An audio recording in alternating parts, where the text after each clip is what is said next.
Hello, welcome to the number 9 channel. I'm back, and I just want to give a little bit of commentary in regards to the recent presidential debates, which we just experienced. Well, we didn't just experience, but we experienced it. For some just probably experienced it, but this video is coming days afterwards. But anyhow, I just want to give my recap about it and my thoughts about it. It was probably one of the most polarizing, one of the most exhilarating, one of the most confusing, one of the most train wreck type debates that I've ever seen in my entire life. I'm a Donald Trump supporter, and I think he is and will be the president of the United States as we continue on. So the incumbent will win, in my opinion. But it was a poor performance. In a whole, it was a very poor performance. He didn't come off very presidential. Joe Biden, of course, came off like an infirmed old man. And we really saw a lot of bias in this debate. We saw the left, the progressive left, at its worst. And we saw what happens when pretty much of a double team happens to the president of the United States. I mean, Joe Biden was an infirmed old man. He's senile. There's clearly a cognitive issue going on there. So, I mean, he shows early stages of cognitive failure. And he's just hanging along by a thin thread. And Chris Wallace, who's the moderator, I mean, that was blatant bias. It couldn't get more biased than that. He's a partisan lefty. It showed at many times. He argued with the president. You would have thought it was him in the debate. I mean, it got contentious.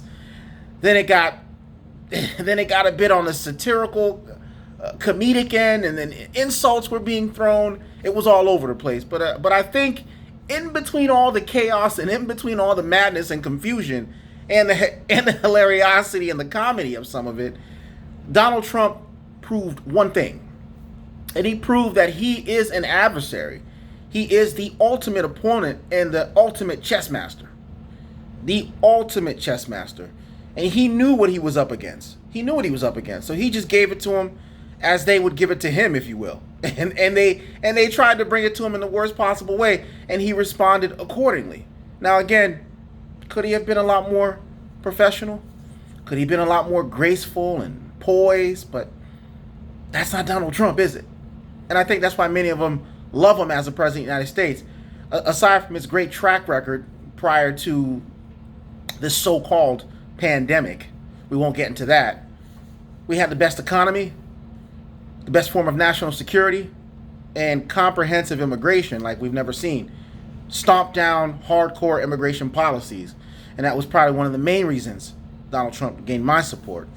But again, if we go back, let's get back to the debate. Again, contentious. But if you look deep down, if you paid attention,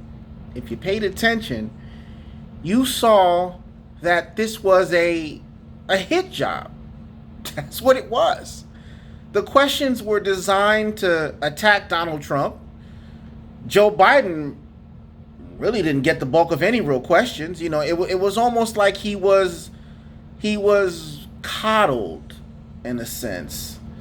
He was coddled in a indirect kind of way, and Donald Trump took the brunt of it all. And I think he handled himself for the most part pretty well. You know, when you're under attack, you're gonna attack, and he took it to Joe Biden effectively. But one thing that stood out to me was when they talked about race issues in America, and Chris Wallace, the biased partisan moderator, so-called journalist that he is, brought up the Proud Boys. And I found that very interesting. And he wanted Trump to denounce or disavow white supremacy. The question is, I mean, is that what the problem is? Is white supremacy what the real problem is? Because every time I turn on social media, every time I see news clips, I'm seeing Antifa and Black Lives Matter looting, rioting, and stirring up the racial animus and contention clear across the board in the United States. So I'm trying to ask myself, where are these Proud Boys? From what I understand, what the founder of the Proud Boys, a gentleman by the name of Gavin McInnes, has several platforms on YouTube. He's a commentator.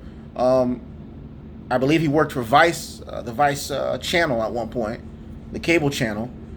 He has a very comedic approach to his commentary. I know people personally who've met him. I'm not sure how racist he is, but if he is, he's doing a very poor job of it. I mean, me and him have had interactions on social media in the past. So, again, you say Proud Boys, but every time we actually look in the mainstream, all the racial contention and racial outrage and racial violence is being caused by Black Lives Matter, and Antifa.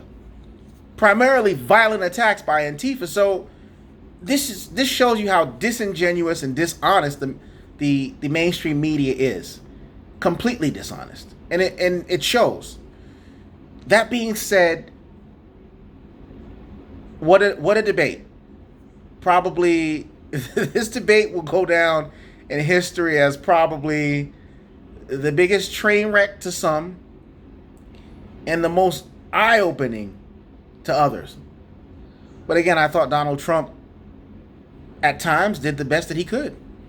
And they hit below the belt and he hit lower. Does it make it right? No. But in times, in those kind of times, it makes it necessary. But again, Proud Boys, not a white supremacist group at all. So for those who haven't done their research on the Proud Boys, do yourself a favor, do your research. Not a white supremacist organization. I mean, what does that even mean? White supremacist organizations. I mean, the KKK hasn't been valid in over 40 years. You know, every time you see these racially charged protests now and violent outcomes, it's from Black Lives Matter and Antifa. More so Antifa. You know, a bunch of white meth heads out in the Midwest. So, again, the dishonesty by the media is a very telling thing. It's a very telling thing. It's a very unfortunate thing. I tuned out to the media a long time ago, and I don't think the mainstream media, at least, and I don't think I'm ever coming back, because the media has drawn the line in the sand. You know, they're indirectly letting you know that, hey, we lean left. There's no more journalists anymore. There's only social justice advocates who happen to be on TV and who happen to be doing the reporting. And again, we saw that primarily front and center at the presidential debates. The real questions weren't asked. They didn't ask Joe Biden, how come you don't disavow Black Lives Matter? How come you don't disavow Antifa? And I believe he said Antifa is an idea. So these violent acts that are happening nationwide by these so-called idealists are figments of our imagination, or we're not seeing them happen. Once again, folks, wake up to what's actually happening. Pay attention. This is Gene Richmond, Number 9 TV.